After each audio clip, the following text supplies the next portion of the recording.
రావు గారు మాట్లాడండి. ఓకేనండి. ఇప్పుడు నన్ను మీరు ఒక ప్రశ్న వేశారు.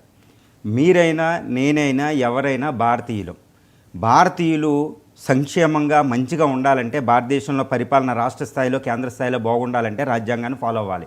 అది ఎవరైనా రాజ్యాంగం ఉల్లంఘన చేస్తే వాళ్ళు వీళ్ళు ఎవ్వరూ లేరు, వాళ్ళందరూ శిక్షార్హులే. అది ఈ ఛానల్ అయినా ఏ ఛానల్ అయినా ఎవరైనా. అందువల్ల రాజ్యాంగాన్ని ఇప్పుడు మీ చర్చల్లో ఎక్కడా రాజ్యాంగం రావడంలే. మనం ఎంత ప్రెజుడిషియల్గా ఉంటాం అనమాట. రాజకీయంగా ఇది అది ఆ పార్టీ ఈ పార్టీ అని. మనం ప్రో పబ్లిక్ మాట్లాడాలి, ప్రో రాజ్యాంగాన్ని మాట్లాడండి. రాజ్యాంగ ఆధారం చేసుకొని ఎవరు తప్పు చేసినా అంతే. ఇక్కడ ఏంటంటే రాజ్యాంగానికి అతీతంగా కొన్ని చట్టాలు ఉంటాయి, నేచురల్ చట్టాలన్నీ అవన్నీ మనం ఫాలో అవుతున్నామా? అన్నీ ఫాలో అవ్వాలండి. నేను రాజ్యాంగాన్ని ఆధారితంగా చేసుకునే మాట్లాడండి, చర్చించండి అని నేను ఉపదేశిస్తున్నా. మీది పార్టీ ఈ పార్టీ ఇది ఎవరైనా దానికి తప్పు అర్హులే. అందులో ఎటువంటి తిరుగు ఉండకూడదు. ఓకే వంశీ సార్ ఇంకా ఎంతమంది ఉన్నారు? ఎంతమంది ఉన్నారంటే, మీరు ఇందాక వెంకటరెడ్డి గారు అంటా ఉన్నారు, ఇందాక కొమ్మినేని శ్రీనివాస్ గారు అరెస్ట్ సమయంలో మరి మీడియాతో అంటా ఉన్నారంటే నేను ఇప్పుడే చూసా. నా వరకే వచ్చింది, సీనియర్ జర్నలిస్ట్ నా వరకే వచ్చింది, సామాన్యుల పరిస్థితి ఏంటి అని అన్నారంట. సామాన్యులు చాలా సంతోషంగా ఉన్నారు.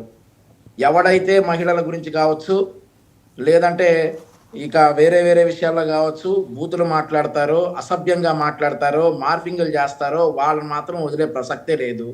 కొమ్మినేని శ్రీనివాస్ గారు ఆ రోజు ఆ డిబేట్ వింటే ఖండించాల్సింది పోయి అవునవును నేను కూడా టైమ్స్ నౌలో చూసా అన్నాడు.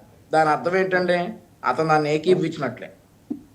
దాన్ని ఏకీపించి అతను ఆపకుండా అతను కంటిన్యూ చేసి అతను మాట్లాడే వరకు చూసి అవునవును నేను కూడా టైమ్స్ నౌలో చూసా అని అన్నాడు. అంత చులకనగా మాట్లాడతారా? మళ్ళీ ఈరోజు వచ్చేసి సీనియర్ జర్నలిస్ట్ని, నేను సీనియర్ సిటిజన్ని, నా వరకే వచ్చిందంటే ఆ రోజు చంద్రబాబు నాయుడు గారు మరి 73 ఏళ్ళు ఆయనప్పుడు ఏమైంది? మరి కొమ్మినేని శ్రీనివాస్ గారు మరుసటి రోజు మేకప్ వేసుకొని పొద్దున్నే వచ్చేసాడు కదా డిబేట్లోకి. వచ్చేసి చంద్రబాబు నాయుడు గారిని అరెస్ట్ చేసి జగన్మోహన్ రెడ్డి చాలా ఇది చేశాడు. ఇంకో మాట కూడా అన్నాడండి కొన్ని కామెడీగా, నా డిబేట్లు రాకుండా సాక్షి ఛానల్లో అడ్డుకోవడానికి ప్రయత్నిస్తా ఉన్నారు అని. సార్ కొమ్మినేని శ్రీనివాసరావు గారు, మీ డిబేట్లు రావాలి ఖచ్చితంగా.